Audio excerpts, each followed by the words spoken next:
ঠিকঠাকভাবে হয়েছিল বলে দাবি করেছিলেন, তারপরে এরকম একটা ফলাফল কি বলবেন? ভোট ঠিকঠাক হয়েছিল এবং আমাদের চেষ্টা কোনো ত্রুটি ছিল না।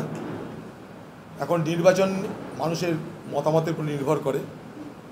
5 বার পর জিতেছিলাম, মানুষের দয়া দুয়া আশীর্বাদ সহযোগিতা ছিল, তাই এবার মানুষ মনে করেছে যে হারানো দরকার, তাই মানুষ হারিয়েছে। কোনো অভিযোগ নেই আমার। আমি তৃণমূল প্রার্থী ইউসুফ পাঠানের কাছে পরাজিত হয়েছি এবং আগামী দিনে ইউসুফ পাঠান, যিনি এই মুহূর্তে বহরমপুরের এমপি, তার চলার পথ সুগম হোক, তার জন্য আমার শুভকামনা থাকলো। আমি হেরেছি মানে হেরেছি, আমি কোনো অজুহাত কোনো বাহানা দিতে চাই না। তবে একটা কথা নিশ্চয়ই বলবো, যদি রাজনৈতিক বিশ্লেষণ করা হয় তাহলে দেখবেন যে পশ্চিমবঙ্গের নির্বাচন ক্রমশ একটা সাম্প্রদায়িক বিভাজনের পথে এগিয়ে চলেছে এবং উদার ধর্মনিরপেক্ষ শক্তির জন্য পশ্চিমবঙ্গ ক্রমশ বিপজ্জনক হয়ে উঠছে।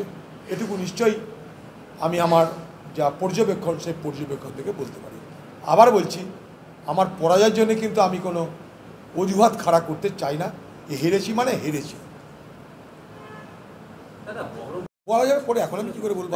আপনাদের বিরুদ্ধে আপনারা যারা লড়াই করেছেন তাদের মধ্যে ডিমোরালাইজড হয়ে গেল কর্মীরা, রেজাল্ট ভালো হলো না, কংগ্রেস এবং কেউ হারলে তো ডিমোরালাইজ হবে। কিন্তু এই যে কর্মীদের উপরে আক্রমণ নেমে আসবে আগে হচ্ছে, এটা আমি একটাই কথা বলবো যে এখানকার তৃণমূল সরকার আছে, এখানকার প্রশাসন আছে, আমাদের উপর আক্রমণ নামতেই পারে, তৃণমূলের সন্ত্রাস হতেই পারে। দেখার দায়িত্ব প্রশাসনের, দেখার দায়িত্ব পশ্চিমবঙ্গের সরকার এবং বাংলার মুখ্যমন্ত্রী মমতা ব্যানার্জি। যদি আপনার সঙ্গে আমাদের কোনো শত্রুতা হয়ে থাকে, আপনি আমার উপরে বদলা নিন, কোনো আপত্তি নাই। আমাকে মিথ্যাকে জেলে ভরে দিন, কোনো আপত্তি নাই। কিন্তু কংগ্রেসের সমর্থকদের উপরে অকারণে অযথা মিথ্যা মামলা, তাদেরকে অত্যাচার, তাদেরকে পুলিশের হেফাজতে নিয়ে যাওয়ার চেষ্টা যদি না করেন, সেটাই আপনার কাছে আমাদের দাবি থাকবে, কারণ আপনি বাংলার মুখ্যমন্ত্রী। মালদা দক্ষিণে তৃণমূলের সঙ্গে আমাদের জোট খাওয়ার কথা কোনোদিন চলেনি। তৃণমূল ভিক্ষা দিচ্ছিল, আমরা সেটা মানিনি। আর এটা সর্বভারতীয় কংগ্রেসের দিকে জিজ্ঞেস করবেন। তৃণমূল 100 দিনের তৃণমূলের মূল স্লোগান ছিল লক্ষ্মীর ভান্ডার, স্বাস্থ্যসাথী, এগুলোই কি তৃণমূলের? হ্যাঁ, নিশ্চয়ই। এক যে বললাম যে সাম্প্রদায়িক বিভাজন, তার সঙ্গে মানুষকে দেওয়া পাওয়ার রাজনীতি, অর্থাৎ মানুষকে কিছু পাইয়ে দেওয়ার রাজনীতি এবং তার সঙ্গে সাম্প্রদায়িক বিভাজন, এই দুইয়ের মিক্সচার এই পরিণাম। বিজেপির কারণ কি? বিজেপি এখানে সংগঠিত ফোর্স ছিল না। 2019 সালে বিজেপি, আমি তখনও বলেছিলাম, একটা মোদি ইউফোরিয়ায়, মোদিকে নিয়ে একটা যে মোহ তৈরি হয়েছিল, তার প্রভাবে জিতেছিল। তারপরে আমি বারবার বলেছিলাম, বিজেপির কিন্তু পশ্চিমবঙ্গে কোনো সাংগঠনিক ভিত্তি নেই, তাই বিজেপি পরাজিত হওয়ার সম্ভাবনা প্রবল। বিজেপি এই পশ্চিমবঙ্গে দাঁড়াতে পারেনি তৃণমূলের সামনে। অনেক বড় বড় তারা কথা বলেছিল। আমরা কখনো বলিনি যে পশ্চিমবঙ্গে এই নির্বাচনে আমরা সব কিছু দখল করে নেব। আমরা বলেছিলাম, আমাদের উপর যে আক্রমণ হচ্ছে, সে আক্রমণ থেকে রক্ষা পেতে গেলে এক হয়ে আমাদেরকে পরস্পরকে রক্ষা করতে হবে। সেই শক্তির নাম কংগ্রেস এবং বাম শক্তি। সেই শক্তিকে আমরা মান্যতা দিয়ে এখানে আমরা সচেতনভাবে আন্তরিকতার সঙ্গে সেই জোট করেছিলাম। হ্যাঁ, সেই জোট সফল হয়নি, তো নীল তো সেভ হয়েছে, আমাদের খুব খুশি হয়েছে। আমি ঈশা খানকে এর মধ্যে কংগ্রেচুলেশন পাঠিয়েছি, ধন্যবাদ পাঠিয়েছি। আবার বামেরা শূন্য হয়ে গেল। হ্যাঁ, সে তো হলোই। আমরা টিকে থাকলাম, বামের একদমই শূন্য হয়ে গেল। আমরা ভেবেছিলাম রেজাল্ট ভালো হবে, কিন্তু এবার আমরা তো বলেছিলাম যেদিনকে আপনার এক্সিট পোল মোদিকে 400-500 করে দিচ্ছিল, তার পরের দিন আমাদের পার্টির সর্বভারতীয় নেতা মল্লিকার্জুন খাড়গে, রাহুল গান্ধী, তারা মিলে বলেই দিল আমরা 295টা পাচ্ছি। তো সেদিন থেকে আমরা বলে দিয়েছি, মোদির এইসব গদি মিডিয়ার এসব মিথ্যা কথায় মানুষ যেন প্রভাবিত না হয়। ওরা চেয়েছিল সাইকোলজিক্যাল একটা ওয়ারফেয়ার করতে আমাদের বিরুদ্ধে।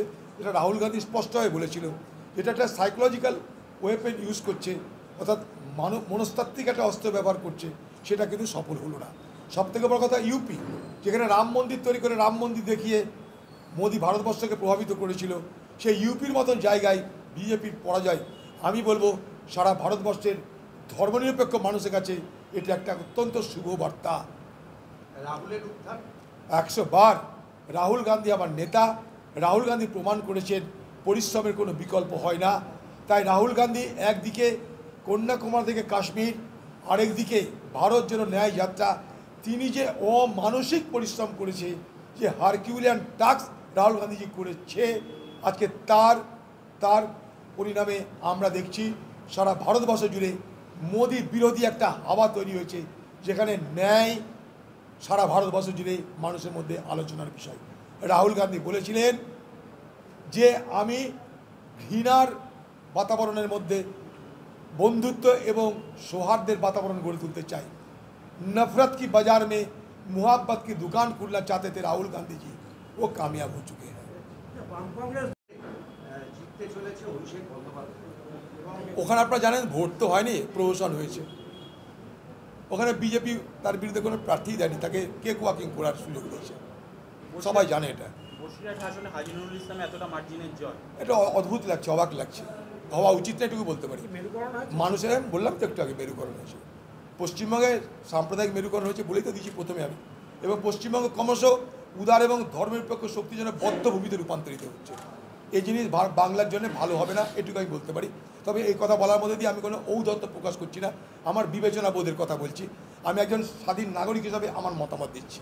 ইউসুফ পাঠান জয়ের পরে আপনার যে লড়াই, সেই লড়াইকে অবশ্যই তিনি ধন্যবাদ জানিয়েছেন, স্বাগত জানিয়েছেন। পাশাপাশি তৃণমূল কর্মীরা দাবি করছেন অধীর চৌধুরী রাজনীতি ছাড়বেন বলেছিলেন, কি বলবেন? আমি বলেছিলাম, নিশ্চয়ই একটু আগে উত্তর দিলাম, যখন আমি ছাড়বো সিদ্ধান্ত নিয়ে জানিয়ে দেবো।